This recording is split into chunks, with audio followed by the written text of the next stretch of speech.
इंदरगढ़ में मल्लिकार्जुन खड़गे ने भाजपा को कहा झूठा एवं चोर।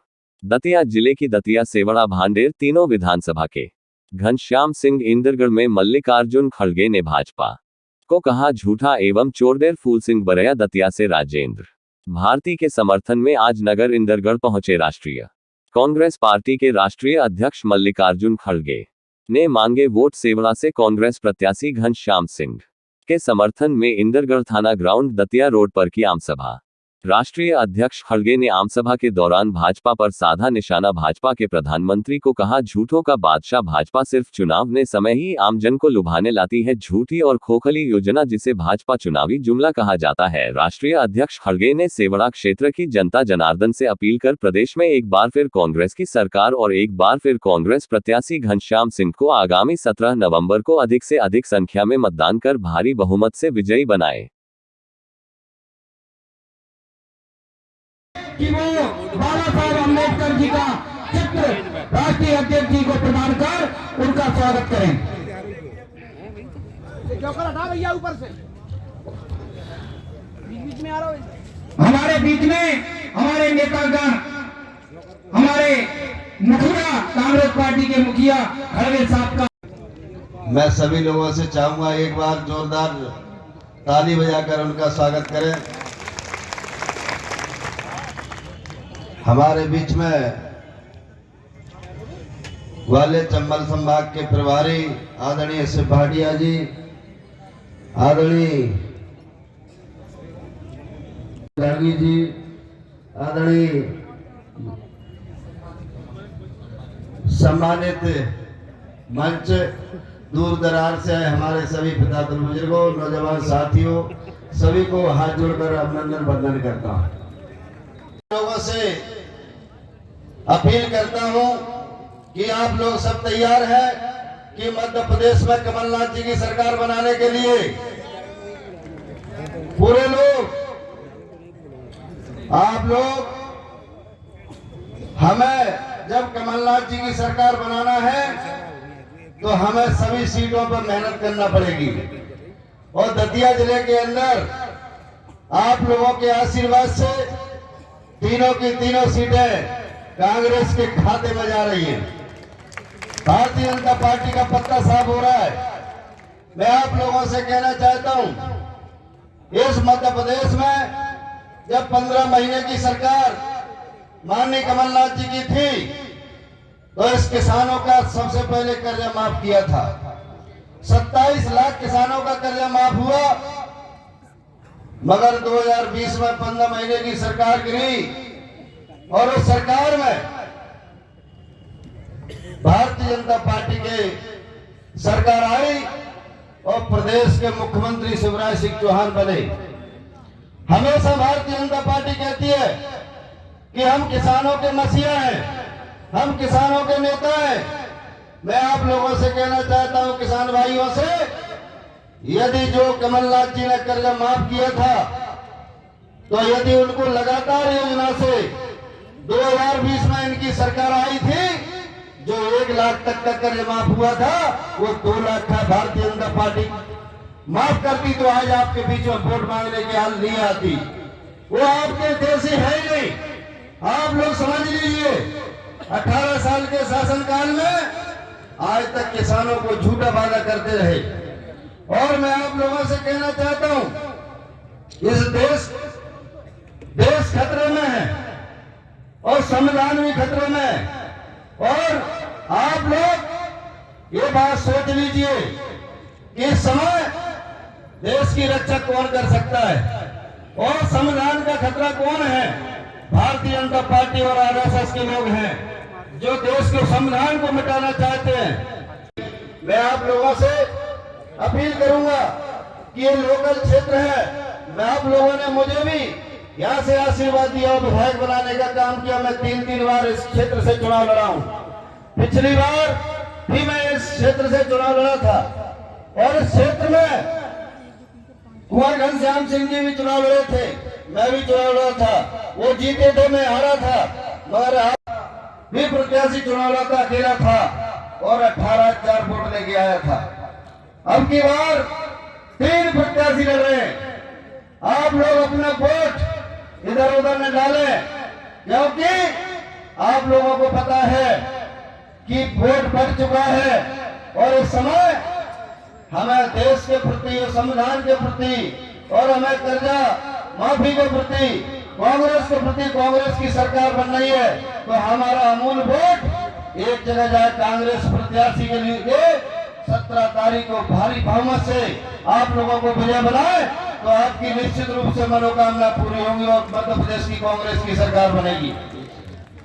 घनश्याम सिंह जी, पूर्व विधायक हमारे बघेल साहब, जिलाध्यक्ष रामकिंकर जी, तोमर साहब और सम्मानित मंच, पार्टी ने इस देश का माहौल बिगाड़ के रखा हुआ है, महंगाई बढ़ा दी है, रोजगार छीन लिया है और हम लोग दोनों टाइम का खाना खाने के लिए, इसके बावजूद भी लोगों का ऐसा कहना है, जब चर्चा होती है कि जब भारतीय जनता पार्टी ने जीना मुश्किल कर दिया है तो फिर भारतीय जनता पार्टी को वोट क्यों दिया जाता है। लोगों के दिमाग में एक बिंदु है कि भारतीय जनता पार्टी धार्मिक पार्टी है। मैं आपसे कहना चाहता हूं कि इलेक्शन कमीशन ऑफ इंडिया में धार्मिक पार्टी के नाम का रजिस्ट्रेशन नहीं होता। अगर उसकी मानसिकता है, अगर वो धार्मिक लोग हैं, तो मैं आपको बताना चाहता हूं कि गाय आपकी पूजा करने वाली चीज है। गाय की पूजा करते हैं पवित्र लोग जो हिंदू हैं। मैं आपसे पूछूंगा कि गाय घर में पाली जाती थी, उस गाय को घर से निकाला किसने? कौन सा कानून था जो गाय घर से बाहर निकाली गई? गाय को घर से बाहर निकाला गया, गाय गई किसान के खेत में, किसान की फसल चौपट और गाय वापस आई, रोड पर सो गई, रोड पर ट्रक ने उसको कुचल दिया। एक दिन में अगर हाईवे पर देखा जाए, हाईवे के ऊपर अगर आप जाइए देखिए, मैं आपको कह सकता हूं पूरे इंडिया के अंदर में अगर एक दिन में 1 लाख गाय कट रही है ट्रक से, तो ये किसके कानून के कारण कट रही है? अगर इसको अनुमानित लगाते हैं, इलेक्शन कमीशन ऑफ इंडिया इसके ऊपर ऑब्जेक्शन लगाए कि 1 लाख गाय अगर रोज मर रही है, तो ये पाप भारतीय जनता पार्टी के द्वारा हो रहा है कि कांग्रेस को डाला जाए? बताइए। भाजपा के द्वारा हो रहा है। इतना बड़ा पापी पार्टी भारतीय जनता पार्टी है। यही नहीं, मैं आपसे कहना चाहता हूं कि भारतीय जनता पार्टी कहती हम किसान, हमारा मतदाता है, हम किसानों के नेता हैं। और जब कर्जा माफ किया था माननीय कमलनाथ जी ने अपनी सरकार में, तो 27 लाख किसानों का कर्जा जब माफ हुआ था, तो भारतीय जनता पार्टी को, तो कमलनाथ जी को धन्यवाद देना चाहिए था कि हमारे किसान का कर्जा माफ कर रहे हैं। आपका बच्चा रोड पर जा रहा है, गिर जाता है, अगर उसमें खून निकलता है, विरोधी आपका गोद में लेकर के सफाई करता, पहुंच देता, पुचकारता है, तो क्या विरोधी को गाली देंगे क्या? इसलिए मैं आपसे कहूंगा कि ये किसान का कर्जा माफ करने के नाम पर माननीय कमलनाथ जी ने कर्जा माफ किया और इन्होंने सरकार गिरा दी। तो ये सरकार नहीं गिराते, और सरकार जब उन्होंने गिरा दी तो इससे स्पष्ट हो गया है कि सरकार जब तुमने बनाई थी तो तुमको वो कर्जा माफ करना चाहिए था। क्या किया था उन्होंने? न ये किसानों के नेता हैं, उधर कर्मचारियों के लिए पुरानी पेंशन को बंद कर दिया। 2 टाइम का खाना जो चूल्हा जलता था कर्मचारी के घर में, इन्होंने पेंशन को बंद किया। 2 टाइम का खाना इन्होंने बंद किया, 2 टाइम का चूल्हा जलना बंद किया।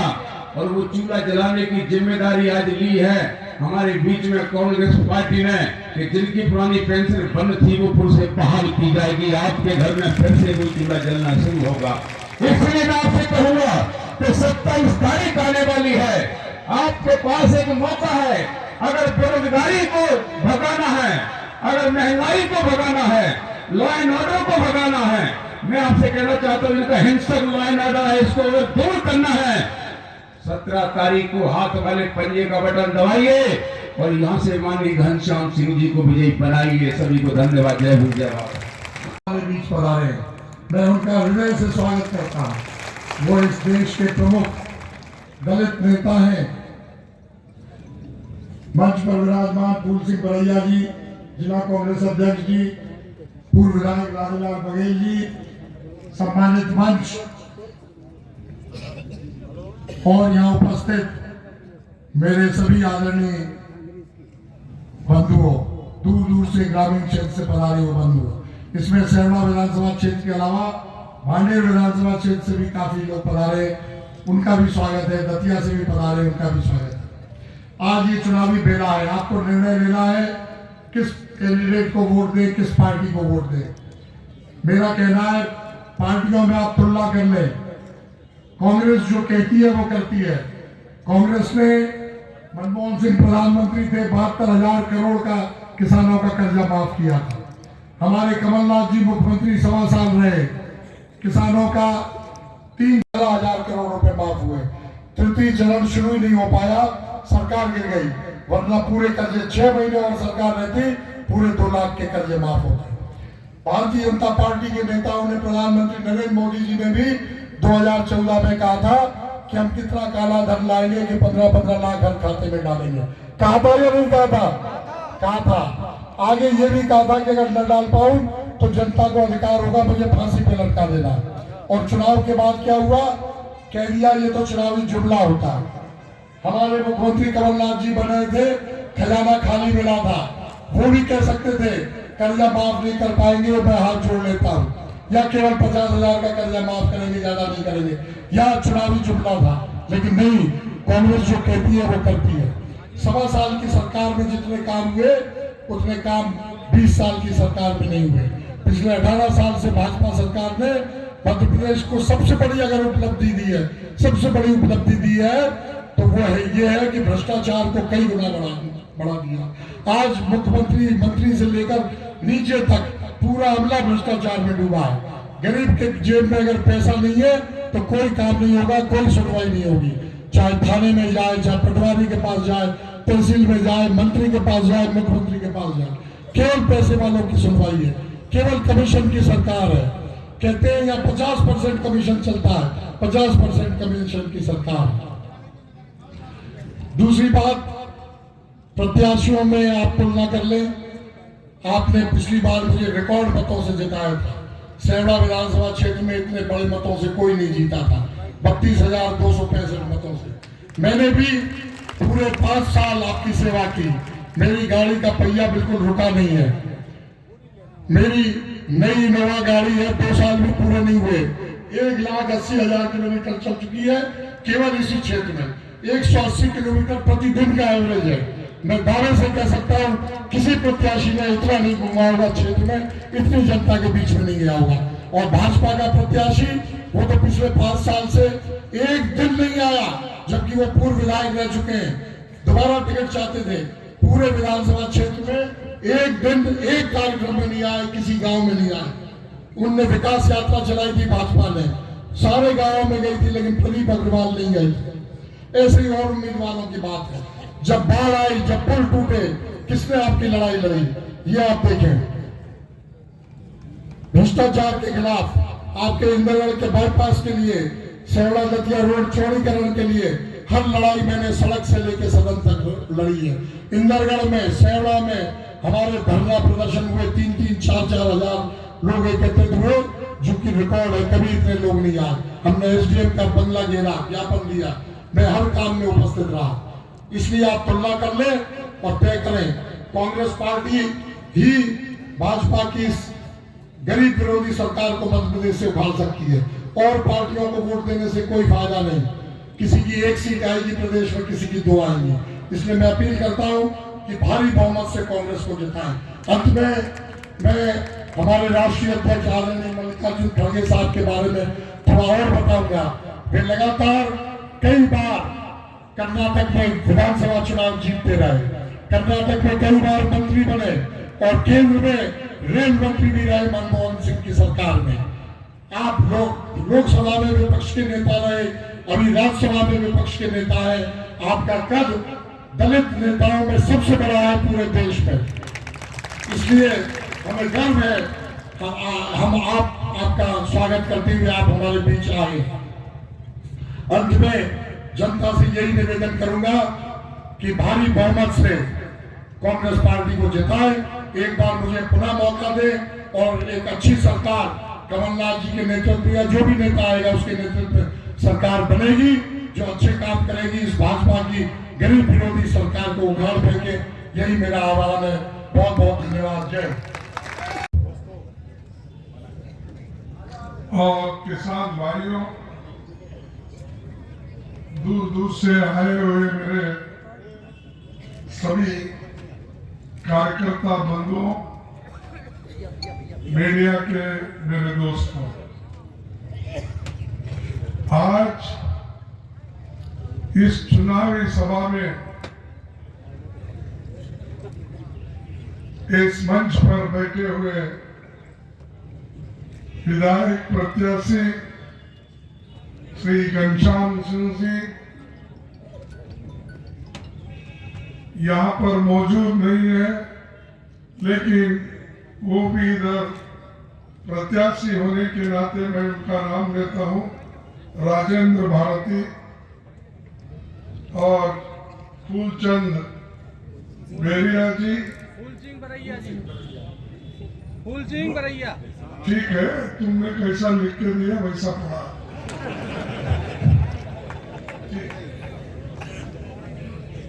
राम किंकर गुर्जर जी, शिव भाटिया जी, महेश गुलवानी जी और देवाशीष जलारिया, एक्स लोकसभा कैंडिडेट थे, इंग्लिश में लिख के दे उनको, ये सभी लोगों को इनका आदर करता हूँ। और मंच पर बैठे इसलिए नहीं कि हम चुनाव लड़ रहे हैं, इसलिए नहीं हमने आपको 3 कैंडिडेट के लिए वोट मांगने आए हैं, इसलिए महत्व का दिन है। इस देश के आजादी के लिए लड़ाई लड़े और इस देश के प्रथम प्रधानमंत्री बने जवाहरलाल नेहरू जी का आज जन्मदिन है।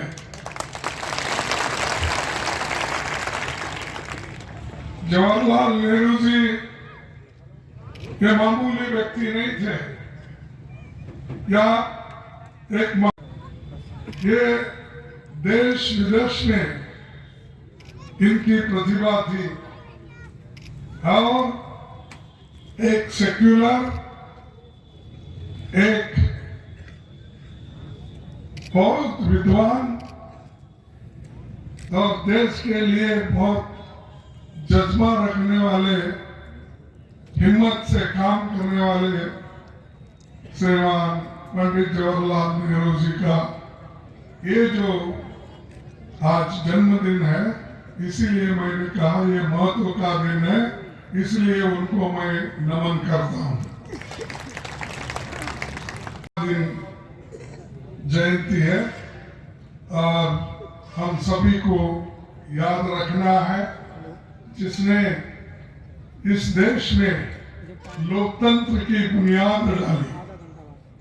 और हम जो लोग आज लड़ रहे हैं, इस लोकतंत्र के बचाने के लिए, देश के संविधान को बचाने के लिए आज हम जो लड़ रहे हैं, उन्होंने जो बना के रखा था ढांचा, और डॉक्टर बाबा साहब अम्बेडकर ने उनको साथ देकर जवाहरलाल नेहरू जी और बाबा साहब अम्बेडकर दोनों ने मिलकर इस देश में ऐसा एक संविधान बना, सारे गरीबों को, सारे महिलाओं को, सारे जितने भी किसान हैं, सबके लिए अगर किसी ने वोटिंग का अधिकार दिया, ये दोनों ने मिलकर जो संविधान बनाया, उससे आज सबको वोटिंग का अधिकार है।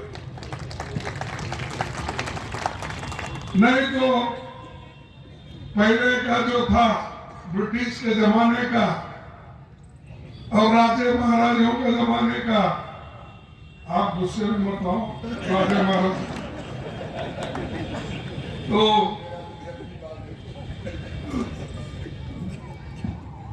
लेकिन सोच कहा जाती, कभी कभी वो सताते रहती है। तो ये जो आजादी के पहले वोटिंग थी, ब्रिटिशरों ने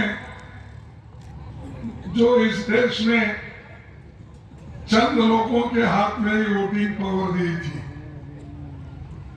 जिसके पास बहुत जमीन है, जिसके पास टैक्स देने की शक्ति है, जिसके पास दुकानदारी है, ये सारी चीजें जिसके पास है उसी को वोटिंग पावर था। किसी किसान को नहीं था, किसी महिला को नहीं था।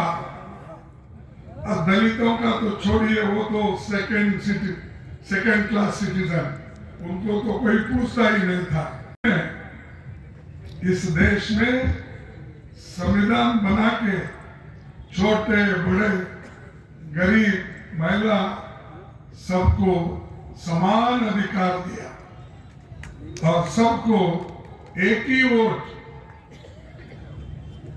दलितों को, पिछड़ों को, महिलाओं को और गरीब किसानों को, उनको एक ही वोट। और इस देश में जो अमीर लोग हैं, पहले के जो राजा महाराजा भी हैं, उनको भी एक ही वोट। उसकी कीमत भी उतनी।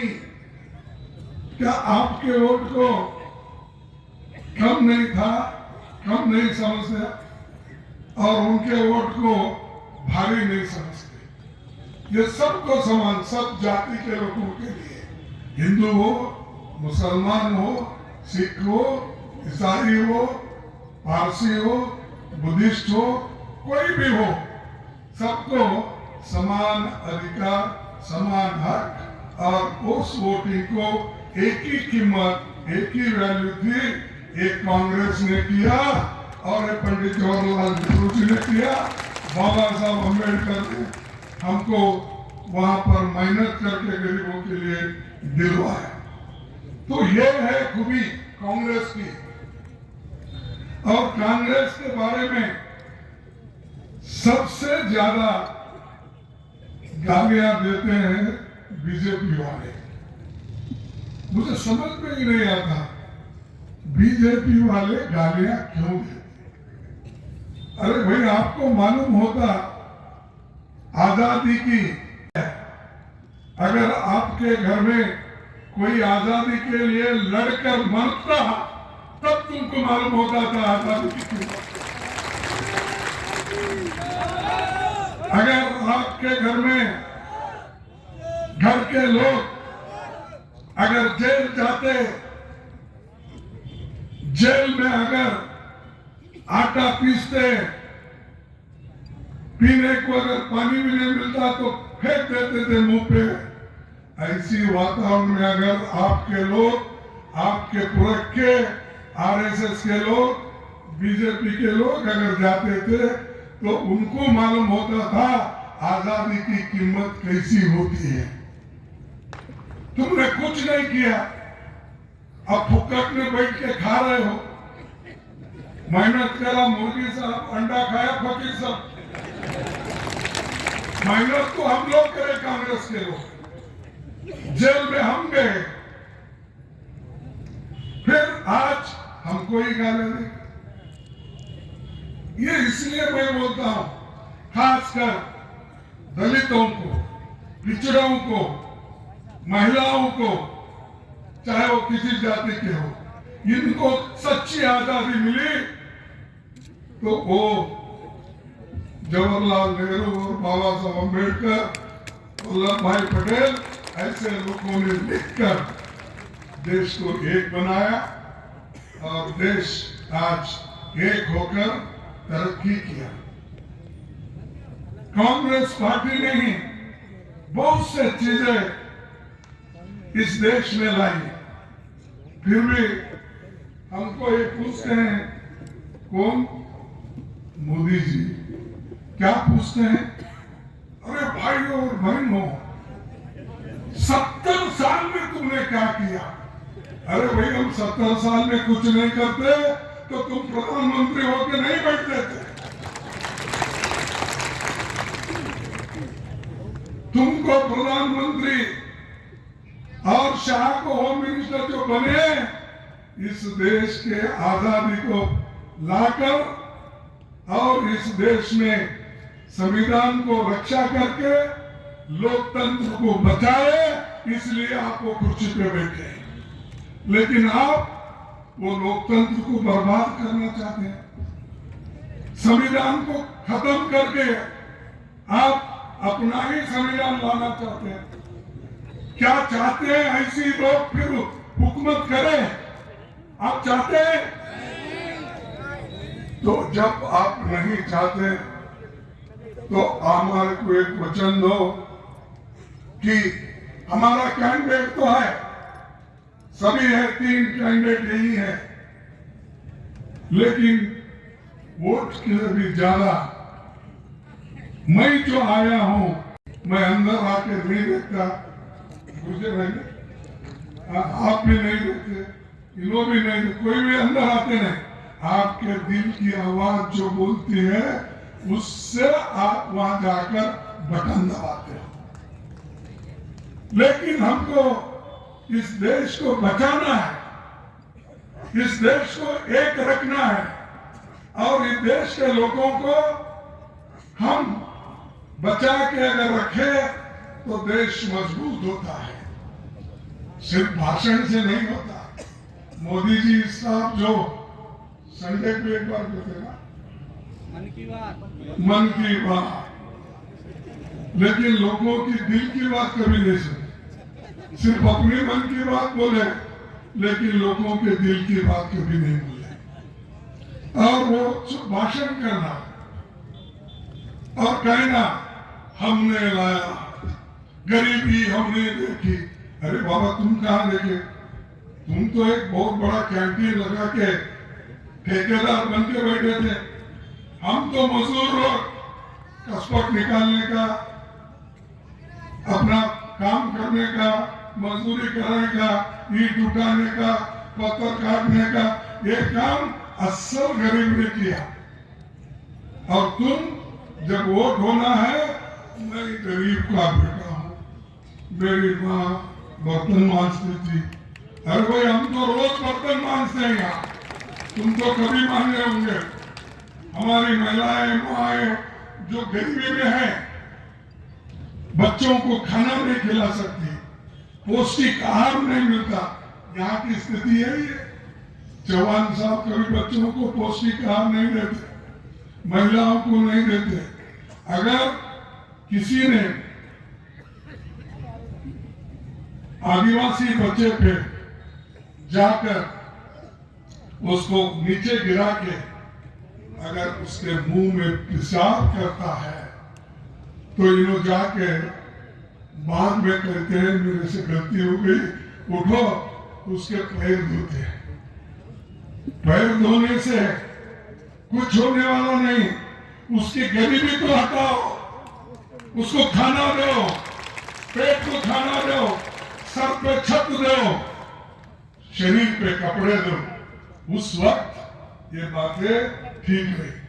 अच्छा एक टॉवेल, अच्छा एक कंबल बिछा के अपना कारपेट रखे, वहां पर रखे, दोनों पैर धो लिए। अब पिए करने की नहीं ना, मुझे मालूम नहीं क्योंकि मैं कर्नाटक का हूँ, इसीलिए मुझे मालूम नहीं होता, तो वो भी नहीं करे। ठीक है, तो ये दिखाने के लिए, अरे भाई दिखाने के लिए मत करो, उनको उनके समस्याओं को सुलझाओ। गलती होती है, लेकिन तुम कभी भी गलती को सुधारने का काम नहीं किया। लोगों को कुचलते रहे, मारते रहे, मरवाते रहे। अगर ऐसी सरकार रही, क्या देश की भलाई होती? तो इसलिए मैं आपसे विनती करूंगा कि जो इस देश में गरीबों के लिए एक बहुत बड़ा लोकतंत्र हमने तैयार करके रखा है। और ये तो बुंदेलखंड या बहुत बड़ा लड़ाकू लोग रहते हैं। बहुत से लोग, मैंने सुना कि मिलिट्री में जाने वाले लोग होते, लेकिन मिलिट्री में जाने वाले लोग यहाँ से जो भर्ती होते हैं उनके लिए मोदी ने बहुत अच्छा एक काम किया है। कौन सा काम? अग्निवीर। अग्निवीर कितने दिन के लिए? 4 साल। अरे भाई 4 साल के लिए अग्निवीर बोल के उसको बुला के तैयार करके दिए, तो क्या उसको पेंशन मिलेगा? क्या उसको प्रमोशन मिलेगा? क्या कम से कम उसकी नौकरी तो परमानेंट होगी? नहीं। तो ऐसे झूठ बोलने का उनके पास बहुत बड़ा लिस्ट है। मोदी जी के पास बहुत बड़ा लिस्ट है झूठ बोलने का। पहले तो बोले नौजवानों को, अरे मैं अग्निवीर, देश के लिए जोश, अरे देश के लिए सब जोश है, कुर्बानी किए, सूली पे चढ़े, तब तो देश आजाद हुआ है। उस वक्त तो आप अभी जन्मे नहीं थे। तो भाइयों, मैं आपसे यही कहूंगा, अग्निवीर जैसा स्कीम लाए, कोई गरीब को फायदा नहीं हुआ। और उनको आज फिर 4 साल कंप्लीट करके वो रास्ते पे फिर रहे पाए, उसको कोई एम्प्लॉयमेंट नहीं। देश में 30 लाख सरकारी नौकरी खाली है। कितने हैं? 30 लाख। मोदी साहब भर्ती करो। रेलवे में खाली है, पोस्ट ऑफिस में खाली है, स्कूल में खाली है, डिफेंस में खाली है, हर जगह खाली है। मैंने वो टोटल सब पार्लियामेंट से लिया, 30 लाख नौकरियां खाली है। और 30 लाख में आप भर्ती कितना कर रहे हैं? 10,000, 15,000, 20,000 करके क्या करते हैं उसमें कि जैसा कि ये पहले तो आपको नौकरी करने वालों को भी मालूम है, दूसरों को भी मालूम है, वो पोस्ट ऑफिस से आता था। आपकी नौकरी, आपको नौकरी मिली और ये जगह पे आप जाके रिपोर्ट करो। अब सब छोड़ के मोदी साहब क्या कर रहे हैं? ये जो नौकरी मिलती है या अपॉइंट होते हैं, मुस्लिम, हिंदू, कोई भी हो, शेड्यूल कास्ट, उनको स्टेज पे बुलाते हैं। स्टेज पे बुलाकर वो अपॉइंटमेंट के ऑर्डर, वो भी उसमें खास RSS के लोग ही रहते हैं। इन्हें चुने गिने एक सैंपल के लिए ये दलित, बैकवर्ड, किसान के बच्चे ये रहते हैं। तो वो सबको खड़ा करके मोदी जी ऐसा दिखाते हैं, ऐसा दिखाते हैं कि ये मेरी नौकरी। 30 लाख नौकरियां हैं और तुम लोगों को बेवकूफ बनाने के लिए प्रधानमंत्री दे रहा है। मेरा 53 साल चल रहा है, MP, MLA सब बन के। मैं 12 इलेक्शन लड़ा, 12 इलेक्शन जीता। ये परसों का एक इलेक्शन हारा, परसों। वो कारण सबको मालूम है। मोदी जी तो बोले मुझे, क्या कहे, खड़गे साहब आप तो हमसे बड़े हैं उम्र में, अब आपका सलाह हमको जरूरी है, लेकिन आने वाले चुनाव में आप इस सदन में हमें मार्गदर्शन करने के लिए यहाँ बैठेंगे या नहीं? तो उसका मतलब क्या होगा? तुमको बैठने नहीं देंगे, तुमको यहाँ बैठने नहीं देंगे। ये बात उन्होंने कही और पूरे RSS, बीजेपी के लोग मेरे पीछे लगे।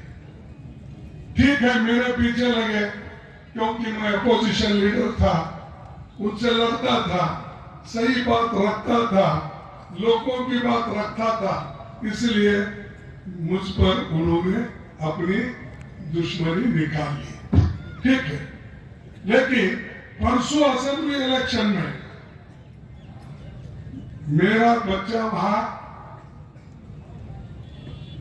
एमएलए के लिए अब मिनिस्टर है, वो तीसरा टर्म है उसका, उसके इलेक्शन में उन्होंने कम से कम 3 बार गए एक असेंबली क्षेत्र में। होशियार हो तुम भी, तुम बोलेंगे मैं इधर बहुत पॉपुलर हूँ, राजा हूँ, बोल के चुप बैठेंगे। बहुत उधर के वो बहुत खतरनाक होते बीजेपी के और आरएसएस के लोग। आप ठहरे हुए रहे तो नीचे का कारपेट निकाल लेते हैं। तो ये 3 दफा मेरे बेटे के कॉन्स्टिट्यूंसी में आए, हराने की खूब कोशिश करे, वो नहीं हारा, फिर जीत के आ गया कर्नाटक में।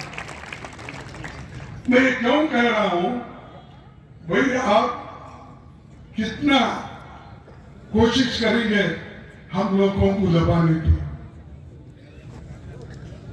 मैं ये कहूंगा, मेरे को याद है कहीं कहा था मैं, मोदी साहब खूब कोशिश करो हमें मिट्टी में दबाने की, खूब कोशिश करो हमें मिट्टी में दबाने की।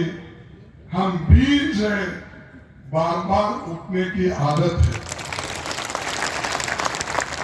हम तो बीज है, बार बार हमको मट्टी से निकलने की आदत है। तो आप हमको ऐसा खत्म नहीं कर सकते। और हम लड़ते हैं, कांग्रेस लड़के तो आजादी दिलाई, ये डरने वाली नहीं है।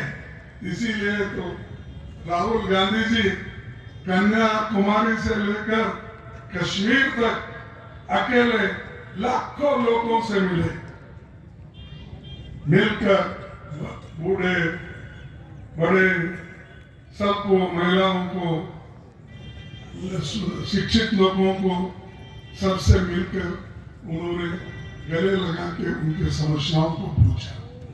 यहाँ पर चौहान साहब क्या करते हैं, कुछ तो होगा तो मेरे माता है कोई रही, उनको मिलना है तो ऐसा गला रोने शुरू करते हैं।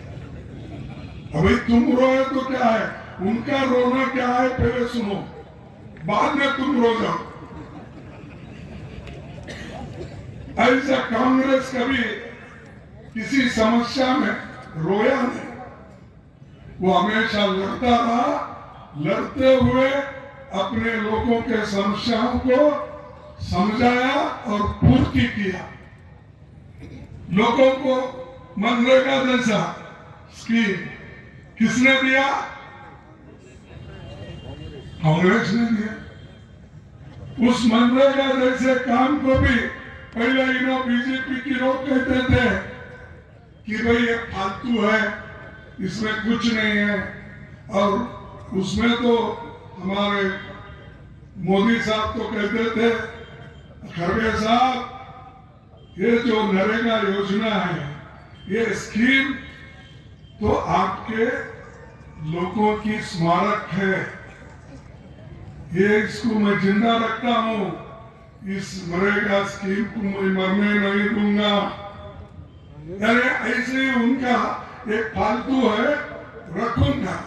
अरे हमने इसलिए लाया था, जिस मजदूर के हाथ में काम नहीं, उसको काम दिलाने के लिए हमने वो नरेगा योजना, फूड सिक्योरिटी एक्ट, बच्चों को खाना नहीं मिलता था, गरीब लोगों को पेट को अन्न नहीं मिलता था, उनको पेट भरने के लिए हम सिक्योरिटी एक्ट लाए। और हमने जो बनाया उसका सब मजाक उड़ाते रहे। बच्चों को पढ़ने के लिए उनको सबको हमने फ्री एजुकेशन स्कीम लाया। आपकी फिलॉसफी तो कहती है बीजेपी की, आरएसएस की, कोई गरीब का बच्चा पढ़ना नहीं, कोई शूद्र का बच्चा पढ़ना नहीं, गलती से भी अगर वो संस्कृत के शब्द को सुना तो उसको पकड़ लेके आके उसके आँख कान में शीशे डाल गरम कर। ऐसी व्यवस्था आपकी थी, उस व्यवस्था को खत्म करके सब एक होना, सभी को समान होना, सामाजिक न्याय होना, इसके वजह से हमने शिक्षण को भी महत्व देते हुए हजारों लाखों स्कूल खोले। तुम क्या करें?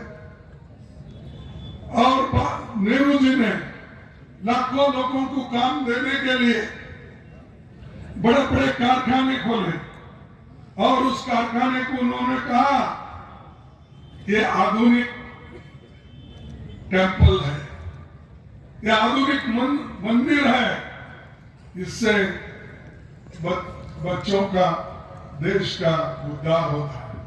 लेकिन इन लोग उनका किसी का सुनते नहीं। और यहाँ तक कि ये जो अपना दंतिया का एक दंतिया गांव एक ऐसा है कि यहाँ पर हिंदू मुसलमान सभी मिलकर रहने का एक बहुत बड़ा स्थान है। पहले भी ऐसा ही था, आजादी के बाद में भी तो एक रहे, तो इसीलिए एक बहुत बड़ा यहाँ पर गंगा जमुना की तालीम है और वो मिल के रहने का एक उनका मन है। और यहाँ आके वो बिगाड़ते हैं। उनकी बात में बताइए, आके गए क्या? शाह साहब आए थे? हाँ, कल आए, आए चले गए, कुछ देखे नहीं, ठीक है। तो आप फिर उनके झांसे पे मत आओ, क्योंकि हमेशा ये झूठ बोलने की उनकी आदत है। मैं इसलिए बोला, तो हम तो जो कहते हैं वो करते हैं। ये बच्चों के लिए किया, महिलाओं के, मजदूरों के लिए, नौजवानों के लिए, उनका क्या है? यही मोदी साहब बोले 2019 में, 2014 में क्या बोले? भाइयों बहनों, मैं अगर मुझे प्रधानमंत्री बनाए तो प्रधानमंत्री बनने के बाद मैं ये जो काला धन है बाहर रखे हैं विदेश में, वो पूरा काला धन लाके आपको 15-15 लाख दूंगा। मिला 15 लाख आपको? नहीं मिला। प्रधानमंत्री झूठ बोलते हैं, झूठ बोलते हैं। मुझे तो ऐसा शक लग रहा, ऐसा आदमी प्रधानमंत्री इस देश का जो बोलता है वो करेगा। नहीं मिला बोल के आप बोल रहे, मेरे को ताज्जुब हो गया। 15 लाख नहीं मिला, ये झूठ है ना? झूठ है। तो एक झूठ लिख लो। फिर मैं अगर झूठ बोला तो आप सब लोग क्या बोलते हैं? बीजेपी के और दूसरे लगे, लेकिन अब कुछ समझ में आया ये झूठ है। दूसरी बात बोलो, दूसरे इलेक्शन में भाइयों और बहनों, माताओं, आपके बच्चों को, युवाओं को मैं हर साल 2-2 करोड़ नौकरियां दूंगा। कितना? 2 करोड़ मिला? 2 करोड़। ये क्या है भाई? आप लोग कुछ ना कुछ आप में कमियां है। प्रधानमंत्री खुद बोल रहा है मैं 2-2 करोड़ दूंगा, वो कैसा झूठ बोल सकते? झूठ बोले ये दूसरा झूठ हो गया। और वो बोले कि किसानों की आमदनी मैं बढ़ाऊंगा और दुप्पट आमदनी करूंगा। किए दुप्पट आमदनी? अरे मैं जो पूछ रहा हूं उसको सब नहीं बोल रहे। तो प्रधानमंत्री इतना झूठ बोलते हैं, शाह इतना झूठ बोलते हैं।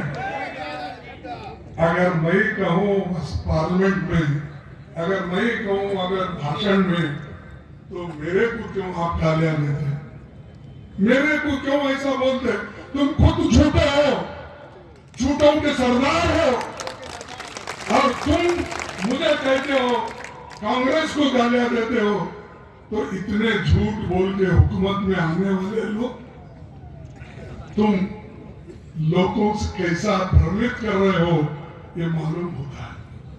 अभी कहने के बहुत कुछ है, लेकिन मुझे आगे जाना है। और भी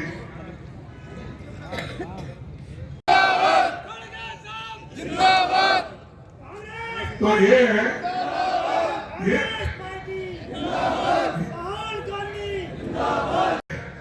कि जो उन्होंने नहीं किया, जब हम लोगों के सामने जाके कहते हैं तब नौजवान लोग भी बहुत गुस्से में रहते थे। जब उनको 2 करोड़ नौकरी नहीं मिली, 15 लाख रुपए नहीं मिला, किसान की आमदनी नहीं बढ़ी, तब से वो बोले कि ये सब झूठ बोल रहे। अब उनको मालूम हो, हम अगर कहते कांग्रेस वाले देखिए नहीं बहुत अच्छा काम कर रहा है मोदी, अब जीएसटी, गरीब लोग, छोटे मोटे दुकानदार हैं, छोटे मोटे कारखाने हैं, उनको भी उन्होंने सताया, उनको भी उन्होंने कहा तुम्हारे मुद्रा स्कीम में मैं इतना लोन दूंगा, आप लाखों लोगों को काम पे लगाएंगे। वो ऐसा लाखों लोगों को काम मिला। मैं जो पूछ रहा हूं उसको नहीं नहीं बोले तो कैसा? कुछ तो किया हो ना, कुछ नहीं। एक और एक क्या है, देखो ये लोग चोरी भी कैसा करते हैं। अगर डाका डालते हैं, चोरी करते हैं, बड़ा बड़ा करते हैं। आपकी सरकार आई 2018 में आपकी सरकार आई तो इन्होंने हमारे एमएलए को उठा लेके उनको रिश्वत दिला के उन्होंने यहाँ की सरकार तोड़ी, यानी हमारी सरकार की चोरी हो गई। और ये लोग चोरी करके जाके ये आज ये सरकार है, ये तो चोरों की सरकार ही है। ये मैं नहीं बोल रहा हूं, आप ही बोले कि आपके पास लोग उधर भाग गए, उनको रिश्वत दिए, देकर यहाँ सरकार चौड़, तो ये चोरी हो गई ना। अगर मैं बोले तो क्या है, गुस्सा क्यों आना आपको? ये सब आप ही के हैं जुमले। जब शाह साहब को पूछे क्या ऐसा आपने बोला था 15 का 2 करोड़ का आमदन, अरे वो सब चुनावी जुमले थे बोले, ये सब चुनावी जुमले चलता। तो अब कुछ वो कहेंगे मध्य प्रदेश में, समझो वो भी चुनावी जुमले ही है, दूसरा नहीं। समझ नहीं सकता मैं क्या बोल रहा हूं, क्या करना है, तो जुमले ही है। हम कभी झूठ नहीं, मैं खुद 20 साल स्टेट में मिनिस्टर था, केंद्र में मैं 5 साल था, 10 साल में अपोजिशन लीडर था, फिर यहां पर 7 साल दिल्ली में अपोजिशन लीडर। तो मैं कभी झूठ नहीं बोलता था, जो होता वो यस, जो नहीं होता हम बोलते थे भाई अपने पास पैसे नहीं है, लोगों को झूठ नहीं बोलना चाहिए, उनको जितना होता है उतना करते। और ये हमको शिकार है। और एमएलए को लालच दिखाकर लेके गए, ये चोरी का सरकार बना है। एक ही जगह नहीं, कर्नाटक में चोरी होती है, महाराष्ट्र में हो गई, मणिपुर में हो गई, गोवा में हो गई, उत्तराखंड में हो गई। तो हर जगह डाका डाले, बाकी के लोग छोटी मोटी चोरी करते हैं, ये तो बीजेपी के लोग बड़ा बड़ा डाका डालते हैं सरकार बदलने का। तो भाइयों, मैं इसीलिए जो लोग धर्म का नाम लेकर वो ठेकेदार बनकर वोट मांगते हैं, उन पर विश्वास मत करो। हम सब मिलके अगर काम करेंगे तभी देश आगे बढ़ता है। सिर्फ धर्म का ठेका लेकर अगर कोई कुछ बोलता है तो उससे कुछ होने वाला नहीं। तीसरी बात, ये भगवान को भी नहीं छोड़े भैया। महाकाल कॉरिडोर, वहां पर मुझे रिपोर्ट आया 800 करोड़ की बजट थी। यहाँ पर भी मूर्तियां टूट कर बह गई, सब सुना। सच है? हाँ? सच है। तो ये मैं तो नहीं बना दूंगा, ये तो रिपोर्ट है। ये सारी चीजें हमने अभी आके यहाँ लिख लेके नहीं बोल रहे। ये सारी चीजें आपके पास जो है, हमको जो वो उसकी माहिती मिली है, उसका जो इंफॉर्मेशन मिला, उस आधार पर बोल रहे ये कर दिए। और एक मध्य प्रदेश में 10वीं और 12वीं के 15 में 12 पेपर लीक हो गए। यानी शिक्षण में भी वहां भी चोरी। पेपर इंटरनेट पर 300-400 रुपए तक में बिके। फरवरी 2023 में नर्सिंग का पेपर भी लीक हो गया। कितने चोरी होते भाई, समझ में नहीं आया। पटवारी की भर्ती में 10 में से 7 टॉपर ग्वालियर का एक ही एग्जामिनेशन सेंटर में आया, दूसरे कहा बताइए। ये जो चीजें हैं, और हमारे लोग हमेशा ये कहते हुए आए, तो मैं एक कहूंगा, हम जो कर रहे हैं उनका करप्शन तो छोड़ दूंगा। तो मैं सिर्फ इतना, पहले तो 15 महीने में, अभी आपने कहा, मैंने सुना farm loan waiver 27 lakh farmers का कर्जा माफ किया। ये हमारी गवर्नमेंट ने 100 यूनिट इलेक्ट्रिसिटी पर 100 रुपए था। ओबीसी रिजर्वेशन 27% इंक्रीज किया। और हमारे पास कर्नाटक में जो पैटर्न था, उसी ढंग से यहाँ पर हमने करने का वादा किया है। और इसी ढंग से आपको जो कह रहे हैं, उसी तरह निश्चित रूप से हम अपने लोगों को दिलाएंगे। और आखिरी में 11 गारंटीज हमने घोषित किया कांग्रेस पार्टी की तरफ से। महिलाओं को 1,500 रुपए प्रति माह, 1,500 रुपए प्रति माह, 500 रुपए में गैस सिलेंडर, 100 यूनिट बिजली, 100 यूनिट बिजली बिल माफ, 200 यूनिट का हाफ। अगर 100 के ऊपर 200 तक हुआ तो उसको आधा बिल, सिर्फ 100 हुआ तो पूरा माफ। तीसरा, किसानों का कर्ज माफ, पहले तो जो किए अभी किए। कर्मचारियों के लिए पुरानी पेंशन,